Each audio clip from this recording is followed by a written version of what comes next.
Iran, লেবাননে যুক্তরাষ্ট্র, ইসরায়েলের হামলা অব্যাহত। দুদেশের প্রাণহানি প্রায় ৮০০। তেহরানের ড্রোনের আঘাতে ক্ষতিগ্রস্ত রিয়াদের মার্কিন দূতাবাস, কার্যক্রম বন্ধ ঘোষণা। এক মাসের মধ্যে ইরানের যুদ্ধ জয়ের আশা দেখছে না যুক্তরাষ্ট্র। হোয়াইট হাউসে দেয়া ভাষণে মার্কিন প্রেসিডেন্ট, দীর্ঘায়িত করতে প্রস্তুত ওয়াশিংটন। ইরানের কাছে এমন অস্ত্র ছিল যা দিয়ে তারা ইউরোপ এবং আমাদের বিদেশি ঘাঁটিগুলোতে আঘাত হানতে সক্ষম ছিল। এমনকি তাদের কাছে এমন ক্ষেপণাস্ত্র থাকার সম্ভাবনাও ছিল যেগুলো যুক্তরাষ্ট্রে আঘাত হানতে পারে। তাই এই হুমকি মোকাবেলায় আমাদের সামরিক পদক্ষেপ নিতে হয়েছে। পুরোপুরি বন্ধ হরমুজ প্রণালী, এক ফোঁটা তেলও পরিবহন হবে না, হুঁশিয়ারি ইরানের। চেষ্টা করা হলে জাহাজে আগুন লাগানোর হুমকি রেভলিউশনারি গার্ডের।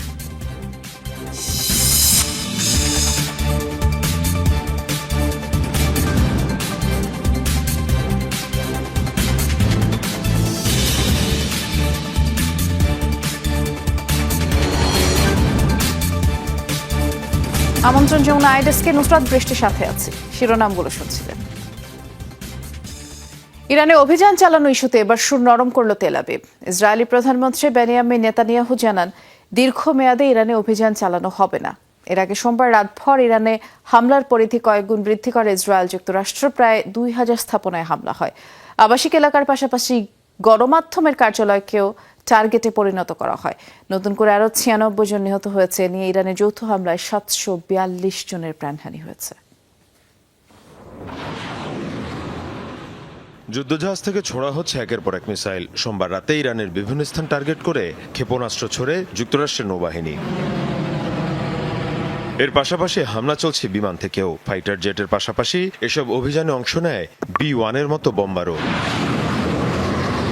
মূলত ইরানের সামরিক স্থাপনা এবং অবস্থানগুলোকে টার্গেট করা হয়। এতে বেশ কিছু বিমান বিধ্বংসী মিসাইল সাইট ধ্বংস করা হয়। এর পাশাপাশি মিসাইল এবং সমরাস্ত্রবাহী ট্রাককে লক্ষ্যে পরিণত করে ইসরায়েলি বিমান বাহিনী। এছাড়া অভিযানে টার্গেট করা হয় ইরানের গুরুত্বপূর্ণ বিভিন্ন স্থাপনা। এর মধ্যে অন্যতম রাষ্ট্রীয় গণমাধ্যম IRIBর কমপ্লেক্স। এর পাশাপাশি অত্যন্ত গুরুত্বপূর্ণ রাজনৈতিক প্রতিষ্ঠান এক্সপেডিয়েন্সি কাউন্সিলের ভবনেও চলে হামলা।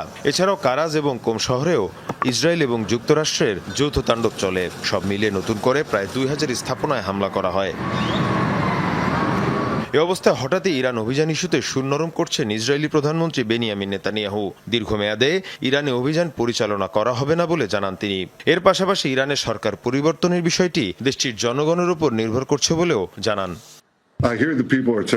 অনেকেই বলছেন আমরা অন্তহীন যুদ্ধের দিকে যাচ্ছি, কিন্তু না, আমরা দীর্ঘমেয়াদী যুদ্ধের দিকে যাব না। ইরানে ক্ষমতার পরিবর্তন হবে কিনা তা নির্ভর করছে দেশটির জনগণের উপর। আমরা বড়জোর তাদের জন্য সুযোগ সৃষ্টি করতে চাই। এদিকে ইরানের পাশাপাশি লেবাননও চলছে ইসরায়েলি অভিযান। বৈরুতে হিজবুল্লাহর অবস্থান লক্ষ্য করে চলে তুমুল হামলা। এতে বহু হতাহত হয়েছে। Mir Mushfika Hasan, Jamuna news. Operation roaring লায়নের আওতায় লেবাননের বিভিন্ন স্থানে স্থলবাহিনী মোতায়েন করেছে ইসরায়েল। মঙ্গলবার এক বিবৃতিতে এ তথ্য জানিয়েছে IDF। জানানো হয়, লেবাননের দক্ষিণাঞ্চলের সীমান্ত এলাকায় শক্ত অবস্থান নিয়েছে ইসরায়েলি সেনারা। সীমান্ত এলাকার জনগণকে সুরক্ষা দিতেই এমন পদক্ষেপ নেওয়া হয়েছে বলে দাবি করেন দেশটির প্রধানমন্ত্রী বেনিয়ামিন নেতানিয়াহু। ইসরায়েলের রকেট হামলা চালানো হিজবুল্লাহকে কঠোর মূল্য দিতে হবে বলেও হুঁশিয়ারি দেওয়া হয়। তবে পরিস্থিতি খুব বেশি খারাপ না হলে সেনা অভিযান দীর্ঘায়িত করবে না IDF। যুক্তরাষ্ট্র ইসরায়েলে অবিরত যৌথ হামলার পরও কোনোভাবেই ইরানকে দমানো যাচ্ছে না। চতুর্থ দিনেও মধ্যপ্রাচ্য জুড়ে মার্কিন ও ইসরায়েলি স্থাপনায় মুহুর্মুহু হামলা চালিয়ে যাচ্ছে তেহরান। রীতিমতো নাস্তানাবুদ অঞ্চলটির মার্কিন মিত্ররা। ইরানি হামলায় ক্ষতিগ্রস্ত রিয়াদের মার্কিন দূতাবাস বন্ধ ঘোষণা করা হয়েছে সকল কনসিউলার সেবা। এছাড়া বাহরাইন, কুয়েত, দুবাই ও কাতারে মার্কিন সেনাদের লক্ষ্য করে ১০০ ড্রোন মিসাইল হামলা চালিয়েছে IRGC। শত্রুপক্ষের ভূখণ্ড লক্ষ্য করে ছুটছে একের পর এক ব্যালিস্টিক মিসাইল। অপারেশন ফতেহ খাইবারের চতুর্থ দিনে ইসরায়েল ও মধ্যপ্রাচ্যের মার্কিন ঘাঁটি লক্ষ্য করে কদর ও এমাদের মতো লিকুইড ফুয়েলড ক্ষেপণাস্ত্র হামলা চালায় ইরান। প্রতিরক্ষা বলয় আয়রন ডোমকে বুড়ো আঙ্গুল দেখিয়ে তেল আবিবের রাতের নিস্তব্ধতা ভেদ করে আঘাত হানে একের পর এক ইরানি ক্ষেপণাস্ত্র। রাজধানী ছাড়াও বন্দরনগরী হাইফা ও জেরুজালেমের কিছু অংশে লক্ষ্যভেদ করে ক্ষেপণাস্ত্রগুলো। মঙ্গলবার ভোরে সৌদির রাজধানী রিয়াদের মার্কিন দূতাবাসে ড্রোন হামলা চালায় আইআরজিসি। দুটি ইরানি ড্রোন আঘাত হানে ভবনে। এতে একটি অংশে আগুন লেগে যায়। ভবনের কিছু অংশে সামান্য ক্ষয়ক্ষতি হয়। আগেই ভবনটি খালি করে ফেলায় হতাহতের কোনো ঘটনা ঘটেনি। এছাড়াও রিয়াদের কূটনৈতিক এলাকায় আরও দুটি বিস্ফোরণের আওয়াজ পাওয়া যায়। এছাড়াও উপসাগরীয় দেশগুলোয় মার্কিন ঘাঁটিসহ বিভিন্ন স্থাপনায় জোরালো হামলা অব্যাহত রেখেছে ইরান। শুধু বাহরাইনের শেখ ইসা মার্কিন বিমান ঘাঁটিতে 20টি ড্রোন ও 3টি মিসাইল ছুড়েছে আইআরজিসি। মেইন কমান্ড ও হেডকোয়ার্টার ভবন ধ্বংসের দাবি করা হয় এতে। এদিকে কাতার, কুয়েত ও সংযুক্ত আরব আমিরাতেও নতুন করে ইরানের ড্রোন ও মিসাইল হামলার খবর পাওয়া গেছে। মঙ্গলবার সকালে একাধিক বিস্ফোরণ হয়েছে কাতারের রাজধানী দোহায়। দুবাইয়ে মার্কিন সেনাদের লক্ষ্য করে হামলার কথা জানিয়েছে ইরানের রেভলিউশনারি গার্ড। কুয়েতের আরিফিজান ঘাঁটিতে ছোড়া হয়েছে 10টি ড্রোন। অনিক রহমান, যমুনা নিউজ। ইরাকের এরবিলে মার্কিন সেনাদের অবস্থানকারী হোটেল লক্ষ্য করে 70টির বেশি ড্রোন হামলার দাবি করেছে ইরাকি সশস্ত্র গোষ্ঠী। মঙ্গলবার এক প্রতিবেদনে কাতার ভিত্তিক সংবাদ মাধ্যম আল জাজিরা এই তথ্য জানিয়েছে। সামাজিক যোগাযোগ মাধ্যম টেলিগ্রামে ইরাকি সংবাদ সংস্থা নায়ারের প্রকাশিত এক ভিডিওতে দেখা যায় এরবিলের একটি ভবনে আগুন জ্বলছে। পোস্টটিতে দাবি করা হয়েছে যে ইরাকের ইসলামিক রেজিস্ট্যান্স দখলদারি ঘাঁটি লক্ষ্য করে ড্রোন হামলা চালিয়েছে এবং ওই হোটেলটিতে মার্কিন সেনারা অবস্থান করছিল বলে দাবি তাদের। এখন পর্যন্ত যদিও কোনো হতাহতের খবর পাওয়া যায়নি।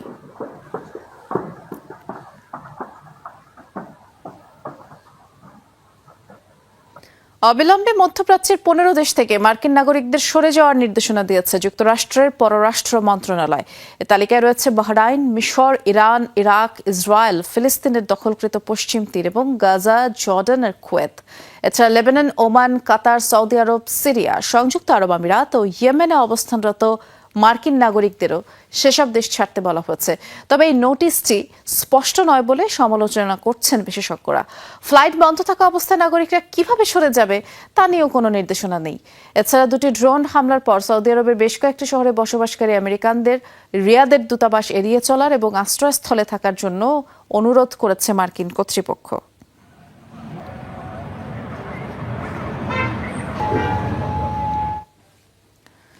ভিসার মেয়াদ 1 মাস বাড়ালো কাতার।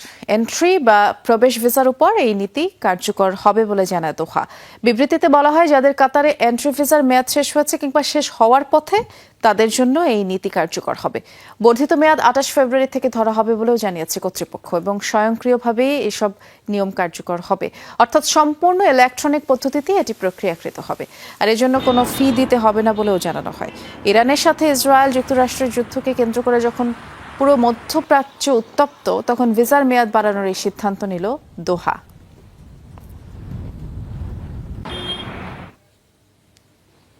এক মাসের মধ্যে ইরানে যুদ্ধ জয়ের কোনো আশা দেখছেন না মার্কিন প্রেসিডেন্ট ডোনাল্ড ট্রাম্প। হোয়াইট হাউসে দেয়া ভাষণে এমন আভাসই দিলেন তিনি। ভাষণে বললেন 4 থেকে 5 সপ্তাহের মধ্যে যুদ্ধ শেষ না হলে তা দীর্ঘায়িত করতেও মার্কিন বাহিনী প্রস্তুত আছে। ইরানের পক্ষ থেকে হামলার আশঙ্কা ছিল বলেও দাবি করেন ট্রাম্প এবং সেই হুমকি এড়াতে এই অভিযান চালানো হয়েছে বলে মন্তব্য মার্কিন প্রেসিডেন্টের। ইরানে চালানো সামরিক অভিযান এপিক ফিউরি নিয়ে জাতির উদ্দেশ্যে ভাষণ দেন মার্কিন প্রেসিডেন্ট ডোনাল্ড ট্রাম্প। এ সময় অভিযানের পরিকল্পনা এবং লক্ষ্যোদ্দেশ্য নিয়ে বিস্তারিত তুলে ধরেন তিনি। জানান, ধারণার চেয়ে বেশি সময় লাগতে পারে ইরান অভিযানে, তবে দেশটিতে স্থলসেনা পাঠানো হবে না। আমাদের অনুমান 4-5 সপ্তাহে করাতে পারে এই যুদ্ধ, তবে এর বেশি সময় লাগলেও আমরা প্রস্তুত আছি। হোয়াইট হাউস থেকে দেয়া ভাষণে ট্রাম্প জানান, ইরানের পক্ষ থেকে যুক্তরাষ্ট্র তার মিত্রদের উপর সম্ভাব্য হুমকি ঠেকাতেই এই অভিযান চালানো হয়েছে। প্রেসিডেন্ট দাবি করেন, ইরানের পক্ষ থেকে আসন্ন হামলার আশঙ্কা ছিল, তাই প্রতিরোধমূলক পদক্ষেপ হিসেবে এই অভিযান। ইরানের কাছে এমন অস্ত্র ছিল যা দিয়ে তারা ইউরোপ এবং আমাদের বিদেশি ঘাঁটিগুলোতে আঘাত হানতে সক্ষম ছিল। এমনকি তাদের কাছে এমন ক্ষেপণাস্ত্র থাকার সম্ভাবনাও ছিল যেগুলো যুক্তরাষ্ট্রে আঘাত হানতে পারে। তাই এই হুমকি মোকাবেলায় আমাদের সামরিক পদক্ষেপ নিতে হয়েছে। একই সাথে তেহরানকে সরাসরি সতর্ক করে তিনি বলেন, পাল্টা আঘাত এলে যুক্তরাষ্ট্রের প্রতিক্রিয়া আরো কঠোর ও ব্যাপক হবে। আমরা ইরানকে সতর্ক করেছিলাম তারা যেন মিসাইল এবং পরমাণু কর্মসূচির পরিধি বৃদ্ধি না করে। তারপরও তারা ব্যালিস্টিক ক্ষেপণাস্ত্র কর্মসূচি দ্রুত এবং নাটকীয়ভাবে সম্প্রসারিত করেছিল, যা আমাদের বাহিনীর জন্য বড় হুমকি হয়ে উঠেছিল। এদিকে ইরানের ট্রাম্পের অভিযানের পরিকল্পনাকে আত্মঘাতী আখ্যা দিয়েছেন অনেক বিশ্লেষক। মীর মুশফিকা হাসান, যমুনা নিউজ। এক ফোঁটা তেল তেলও হরমুজ প্রণালী থেকে বের হতে দেবে না ইরান। এই রুটে পাড়ি দেওয়ার চেষ্টা করলে আগুন জ্বালিয়ে দেওয়া হবে জাহাজে। মধ্যপ্রাচ্য জুড়ে চরম অস্থিরতার মাঝে এমন হুঁশিয়ারি দিয়েছে ইরানের বিপ্লবী গার্ড IRGC। তেলের দাম $200 পৌঁছানোর হুমকিও দিয়েছে। ইরানের যুক্তরাষ্ট্র ও ইসরায়েলের যৌথ অভিযানের জেরে গত শনিবারই আংশিক বন্ধ করে দেয়া হয় হরমুজ প্রণালী। এরপর থেকেই কার্যত অচল হয়ে পড়ে বিশ্ব বাণিজ্যের অন্যতম গুরুত্বপূর্ণ রুট। এবার পুরোপুরি বন্ধের ঘোষণা। ইরানের বিপ্লবী গার্ড IRGCর কড়া হুঁশিয়ারি, প্রণালী দিয়ে পার হওয়ার চেষ্টা করলেই আগুন ধরিয়ে দেয়া হবে জাহাজে। কেবল তাই নয়, হামলার শিকার হবে তেলের পাইপলাইনও। বিশ্ববাজারে তেলের দাম $200 দাঁড়াতে পারে বলেও হুঁশিয়ারি দিয়েছেন IRGC কমান্ডার ইব্রাহিম জাব্বেরি। তেলের দাম নিশ্চিতভাবেই কমপক্ষে $200 পৌঁছানোর অপেক্ষায়। হরমুজ প্রণালী বন্ধ, এটি পাড়ি দেওয়ার চেষ্টা করলেই যে কোনো জাহাজে আগুন ধরিয়ে দেবে আমাদের সেনারা। তেলের পাইপলাইনকেও টার্গেট করা হবে। এই অঞ্চল থেকে তেল রফতানি মেনে নেওয়া হবে না। লাখ লাখ বিলিয়ন ডলারের ঋণগ্রস্ত মার্কিনীরা এখানকার তেলের জন্য তৃষ্ণার্ত, কিন্তু এক ফোঁটা তেলও পাবে না। যুক্তরাষ্ট্র ইসরায়েলের হামলার জবাবে মধ্যপ্রাচ্যের বিভিন্ন মার্কিন ঘাঁটিতেই কেবল নয়, প্রতিবেশী উপসাগরীয় দেশগুলোর জ্বালানি স্থাপনা লক্ষ্য করেও হামলা চালাচ্ছে ইরান। কাতারের রাষ্ট্রীয় মালিকানাধীন পেট্রোলিয়াম কোম্পানির 2টি স্থাপনায় হামলার পর তরলীকৃত প্রাকৃতিক গ্যাস উৎপাদন বন্ধ রেখেছে দেশটি। ইরানের হামলার জেরে সবচেয়ে বড় তেল শোধনাগার বন্ধ করে দিয়েছে সৌদি আরবের রাষ্ট্রায়ত্ত তেল কোম্পানি আরামকো। ইরানের হুঁশিয়ারির জবাবে মার্কিন সেন্ট্রাল কমান্ডের এক বিবৃতিতে বলা হয়, হরমুজ প্রণালীতে জাহাজের সুরক্ষায় কাজ করে যাবে তারা। Dorothy Tasrin, Jamuna News. ইরানের পাল্টা হামলার ঢেউ এবার ছড়িয়ে পড়ছে বিশ্বজুড়ে, যার প্রভাব পড়তে চলেছে ধনী দেশের বিলাসবহুল ডাইনিং টেবিল থেকে শুরু করে নিম্ন আয়ের মানুষের রান্নাঘর পর্যন্ত। মধ্যপ্রাচ্যের কৌশলগত তেল ও গ্যাস স্থাপনাগুলোকে টার্গেট করে হামলার জেরে থমকে গেছে একাধিক শোধনাগার, গ্যাস ক্ষেত্রের কার্যক্রম। এর তাৎক্ষণিক প্রভাবে আন্তর্জাতিক বাজারে একদিনেই তেলের দাম লাফিয়ে বেড়েছে 13%। ইরানের পাল্টা হামলা এখন শুধু সামরিক সংঘাতে সীমাবদ্ধ নেই, তা সরাসরি আঘাত এনেছে বিশ্ব অর্থনীতিতে। মধ্যপ্রাচ্যের জ্বালানি অবকাঠামোতে ধারাবাহিক ড্রোন হামলার পর একে একে বন্ধ হয়ে যাচ্ছে তেল শোধনাগার আর গ্যাস ক্ষেত্রগুলো। সৌদি আরবে ড্রোন হামলার পর আরামকোর রাশ তানুরা রিফাইনারি বন্ধ ঘোষণা করেছে সরকার। প্রতিদিন 5.5 লাখ ব্যারেল উৎপাদন ক্ষমতার এই স্থাপনাটি দেশটির জ্বালানি সরবরাহের মূল কেন্দ্র। একইভাবে সামরিকভাবে LNG উৎপাদন বন্ধ করেছে কাতারও। রাষ্ট্রীয় প্রতিষ্ঠান কাতার এনার্জির স্থাপনায় হামলার পর নেওয়া হয় এই সিদ্ধান্ত। বিশ্বের মোট LNG সরবরাহের প্রায় 20% আসে কাতার থেকে। উপসাগরীয় দেশটি যুক্তরাষ্ট্রের পর বিশ্বের দ্বিতীয় বৃহত্তম LNG রপ্তানিকারক। তাদের গ্রাহকদের 82%ই এশিয়ার। ফলে এশিয়ার ও ইউরোপের বাজারে জ্বালানি নিয়ে তৈরি হয়েছে অনিশ্চয়তা। ড্রোন হামলা চালানো হয়েছে কুয়েতের আহমাদি তেল শোধনাগারে। এছাড়া মধ্যপ্রাচ্য জুড়ে চতুর্থ দিনের মতো পাল্টাপাল্টি হামলায় ইরাকের কুর্দিস্তানের বেশিরভাগ তেল ক্ষেত্র এবং ইসরায়েলের বেশ কয়েকটি গ্যাস ক্ষেত্রের উৎপাদনও বন্ধ হয়ে গেছে। পরিস্থিতি আরও জটিল করেছে হরমুজ প্রণালী। এই প্রণালী কার্যত বন্ধ হয়ে পড়ায় বৈশ্বিক তেল পরিবহন বড় ধাক্কায় পড়েছে। আন্তর্জাতিক বাজারে একদিনেই তেলের দাম বেড়েছে 13%। ব্যারেল প্রতি পৌঁছেছে $82, যা সাম্প্রতিক মাসগুলোর মধ্যে সর্বোচ্চ। বিশেষজ্ঞরা সতর্ক করেছেন, জ্বালানি অবকাঠামোয় সরাসরি হামলা দীর্ঘস্থায়ী হলে বৈশ্বিক সরবরাহ ব্যবস্থায় বড় সংকট দেখা দিতে পারে, যার ফলে বাড়বে উৎপাদন ব্যয় আর পরিবহন খরচ। এর সরাসরি প্রভাব পড়বে খাদ্য, শিল্পপণ্য ও ভোক্তা পর্যায়ে। অস্মিতা বিশ্বাস, যমুনা নিউজ। ইসরায়েল যুক্তরাষ্ট্রের যৌথ হামলায় নিহত গার্লস স্কুলের শিক্ষার্থীদের শেষ বিদায় জানাতে ইরানের মিনাপ শহরে শোকাহত মানুষের ঢল নেমেছে। মঙ্গলবার অনুষ্ঠিত হয় ভুক্তভোগী ওই শিশুদের জানাজা। নিহতদের জানাজায় যোগ দিতে হামলার ভয় উপেক্ষা করে রাস্তায় নামে হাজার হাজার ইরানি। অশ্রুসিক্ত নয়নে শেষ বিদায় জানানো হয় নিহতদের। অভিযানের প্রথম দিনে হরমুজগান প্রদেশের মানিপ শহরের একটি গার্লস স্কুলে ভয়াবহ হামলা চালায় ইসরায়েল যুক্তরাষ্ট্র, যাতে 200 শিশুর প্রাণ যায়। আহত হয় আরও অনেকে।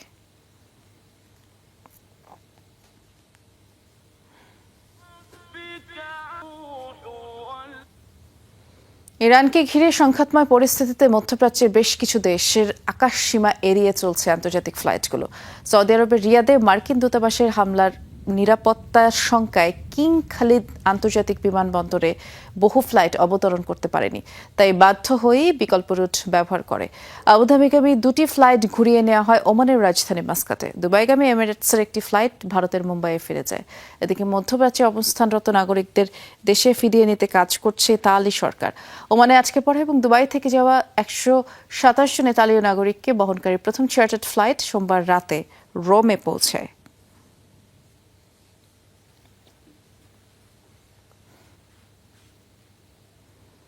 ইরানে আক্রমণের জন্য যুক্তরাষ্ট্রকে যৌথ সামরিক ঘাঁটি ব্যবহার করতে দেবে না স্পেন।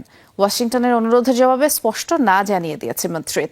স্প্যানিশ সরকার জানায় যুক্তরাষ্ট্রের সাথে যৌথভাবে পরিচালিত রোটা এবং মরন ঘাঁটি থেকে ইরান বিরোধী সামরিক অভিযান পরিচালনা করতে দেয়া হবে না। তেহরানে যুক্তরাষ্ট্র ইসরায়েলের যৌথ হামলার তীব্র নিন্দাও জানিয়েছেন স্পেনের প্রধানমন্ত্রী পেড্রো সানচেজ। বলেন, এই হামলার ফলে আন্তর্জাতিক পরিস্থিতি আরও জটিল এবং অনিশ্চিত হয়ে উঠেছে। দেশটির পররাষ্ট্রমন্ত্রী হোসে ম্যানুয়েল এক বিবৃতিতে জানায়, ইরানি জনগণের গণতন্ত্র, স্বাধীনতা ও মৌলিক অধিকারের পক্ষে স্পেন। ইরানে হামলা শুরুর পর রোটা ও মরন ঘাঁটি থেকে 15টি যুদ্ধবিমান সরিয়ে নেয় যুক্তরাষ্ট্র। পাকিস্তানের করাচিতে মার্কিন কনসুলেটের সামনে যুক্তরাষ্ট্র বিরোধী বিক্ষোভে গুলি চালিয়েছিল মেরিন সেনারা। প্রতিবেদনে এমনটি উঠে এসেছে বলে জানিয়েছে বার্তা সংস্থা রয়টার্স। ইরানে মার্কিন হামলার প্রতিবাদে গেল রোববার পাকিস্তান জুড়ে বিক্ষোভ হয়। এক পর্যায়ে করাচি মার্কিন কনসুলেটের সামনে বিক্ষোভ করতে শুরু করেন আন্দোলনকারীরা। এ সময় হামলা চালানো হয় কনসুলেট প্রাঙ্গণে। এক পর্যায়ে সীমানার প্রাচীর ভেঙে ভেতরে প্রবেশের চেষ্টা চালায় বিক্ষোভকারীরা। আর এ সময় নিরাপত্তা বাহিনী গুলি করে। প্রতিবেদনে বলা হয়, পাকিস্তানের নিরাপত্তা বাহিনীর পাশাপাশি মার্কিন মেরিন সেনারাও বিক্ষোভকারীদের লক্ষ্য করে গুলি চালায়। তবে এতে কোনো প্রাণহানি হয়েছে কিনা সে বিষয়ে কিছুই জানানো হয়নি।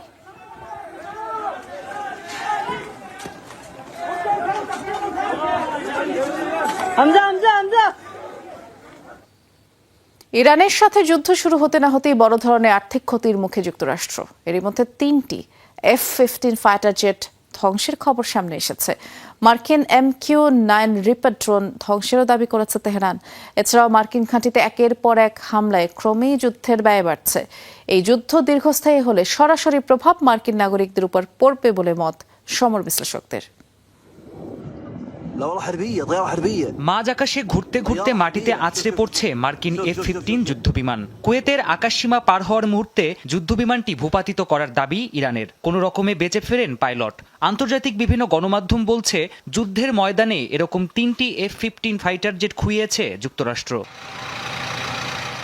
আকাশ যুদ্ধের ইতিহাসে অন্যতম সফল যুদ্ধবিমান হিসেবে মনে করা হয় এই মার্কিন ফাইটার জেটকে। শব্দের গতির চেয়ে 2.5 গুণের বেশি গতিতে ছুটতে সক্ষম এই যুদ্ধবিমান একবার জ্বালানি ভরে পাড়ি জমাতে পারে 5,500 কিলোমিটারেরও বেশি দূরত্ব। অত্যন্ত কার্যকর এই ফাইটার জেটের দামও তাই আকাশ ছোঁয়া। এক একটির মূল্য 9.5 কোটি মার্কিন ডলারেরও বেশি। এছাড়া মার্কিন বিমান বাহিনীর MQ-9 রিপার ড্রোনও ধ্বংসের দাবি করেছে ইরান। আধুনিক যুদ্ধে শত্রুপক্ষের ওপর নজরদারি এবং হামলা চালাতে এই ড্রোন ব্যাপকভাবে ব্যবহার করে যুক্তরাষ্ট্র। এটির মূল্যও কম নয়, এক একটির দাম প্রায় 3 কোটি ডলার। এদিকে অপারেশন ফতে খাইবারের আওতায় মধ্যপ্রাচ্যের একের পর এক মার্কিন ঘাঁটিতে হামলা চালাচ্ছে ইরান। এতে যুক্তরাষ্ট্রের গুরুত্বপূর্ণ সামরিক অবকাঠামো ধ্বংস হচ্ছে। তাছাড়া দামি যুদ্ধবিমান, বিশালদেহী রণতরী, অত্যাধুনিক ড্রোন আর মিসাইল হামলা চালাতে প্রতিদিনই মোটা অঙ্কের অর্থ খরচ হচ্ছে। সব মিলিয়ে আগামী 1 সপ্তাহ যুদ্ধ চললে যুক্তরাষ্ট্রের প্রায় 5,000 কোটি ডলার খরচ হতে পারে বলে ধারণা সমর বিশ্লেষকদের। প্রাণপ্রতিম কুণ্ডু, যমুনা নিউজ। এবার নিজেদের সামরিক জোট নেটো থেকেই বড় ধাক্কা এলো যুক্তরাষ্ট্রের জন্য। ইরানের সাথে চলমান যুদ্ধে পশ্চিমা সামরিক জোটটি অংশ নেবে না। বিবৃতিতে এমনটি জানিয়েছেন নেটোর মহাসচিব মার্ক রুটে। তিনি বলেছেন, ইরানে অভিযান চালিয়ে প্রশংসনীয় কাজ করেছে যুক্তরাষ্ট্র ইসরায়েল। ইরানের পরমাণু অস্ত্রের সক্ষমতা অর্জনের কোনো সুযোগ নেই বলেও জানান রুটে।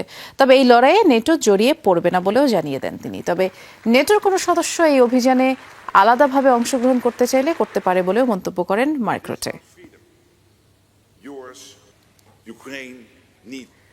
এই যুদ্ধের মাঝেই 4.3 মাত্রার ভূমিকম্পে কেঁপে উঠল ইরান। মঙ্গলবার স্থানীয় সময় সকাল 10:30 নাগাদ দেশটির দক্ষিণাঞ্চলীয় শহর জিরাশে এই ভূকম্পন অনুভূত হয়, যার উৎপত্তিস্থল মাটি থেকে কমপক্ষে 10 কিলোমিটার গভীরে।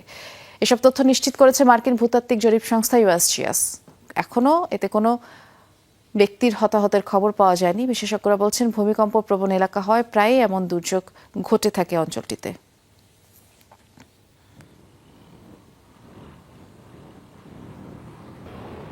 মাত্র 1 মিনিটের আকস্মিক অভিযানে ইরানের সর্বোচ্চ নেতা আয়াতুল্লাহ আলী খামেনি সহ শীর্ষ নেতাদের হত্যা করে যুক্তরাষ্ট্র ও ইসরায়েল। প্রশ্ন উঠেছে, সাম্প্রতিক উত্তেজনার মধ্যে কিভাবে তারা নির্ভুলভাবে শীর্ষ ইরানি নেতৃত্বের অবস্থান জানত? হামলার পরিকল্পনা সম্পর্কে অবগত মার্কিন কর্মকর্তারা জানিয়েছেন, অভিযানের কিছু সময় আগেই বিশেষ গোয়েন্দা তথ্য হাতে পায় ইসরায়েল। এরপরে তড়িঘড়ি করে যৌথভাবে হামলা চালানোর সিদ্ধান্ত হয়। শনিবার ভোরে ইসরায়েল থেকে যুদ্ধবিমান রওনা হয় ইরানে হামলার উদ্দেশ্যে। 2 ঘন্টারও কম সময়ের মধ্যে দূরপাল্লার মিসাইল নির্ভুল আঘাত হানে ইরানের সর্বোচ্চ নেতার কার্যালয়ে। হত্যা করা হয় শীর্ষ সামরিক ও রাজনৈতিক নেতাদের। হামলার পর ইসরায়েলের এক প্রতিরক্ষা কর্মকর্তা দাবি করেন, হঠাৎ আক্রমণ করায় বিশেষ কৌশলগত সুবিধা পেয়েছেন তারা। এ কারণেই একসাথে শীর্ষ নেতারা মারা পড়েন। তবে প্রশ্ন উঠেছে, ঠিক কিভাবে খামেনি সহ শীর্ষ নেতাদের নির্ভুল অবস্থান জানল ইসরায়েল? হামলার পরিকল্পনা সম্পর্কে অবগত একাধিক মার্কিন কর্মকর্তা জানান, দীর্ঘদিন ধরেই ইরানের শীর্ষ পর্যায়ের নেতাদের হত্যার পরিকল্পনা ছিল যুক্তরাষ্ট্র ইসরায়েল। নিয়মিত গোয়েন্দা তথ্য আদান প্রদান হতো দুদেশের সেনাদের মাঝে। তবে হামলার কিছু সময় আগেই নতুন এক গোয়েন্দা তথ্য হাতে পায় ইসরায়েল, আর সঙ্গে সঙ্গেই হামলার পরিকল্পনা চূড়ান্ত হয়। মার্কিন গোয়েন্দা সংস্থা সিআইএ জানতে পারে, শনিবার সকালে তেহরানের কেন্দ্রস্থলের এক কমপ্লেক্সে ইরানের শীর্ষ কর্মকর্তাদের বৈঠক হবে। সেই বৈঠকে উপস্থিত থাকবেন খামেনিও। এ তথ্য যুক্তরাষ্ট্র ও ইসরায়েলের জন্য বড় এক সুযোগ তৈরি করে দেয়। শত্রুপক্ষ কিছু বুঝে ওঠার আগেই বাংকার বাস্টার মিসাইল ছোড়ার সিদ্ধান্ত কার্যকর করা হয়। মাত্র 1 মিনিটের অভিযানেই ইরানের উচ্চপদস্থ 40 কর্মকর্তাকে হত্যা করতে সক্ষম হয় ইসরায়েল। নিহত হন সর্বোচ্চ নেতা খামেনি আর আইআরজিসি কমান্ডার পাকপোর সহ দেশ পরিচালনার গুরুত্বপূর্ণ পদে আসীন কর্মকর্তারা। প্রাণপ্রতিম কুণ্ডু, যমুনা নিউজ।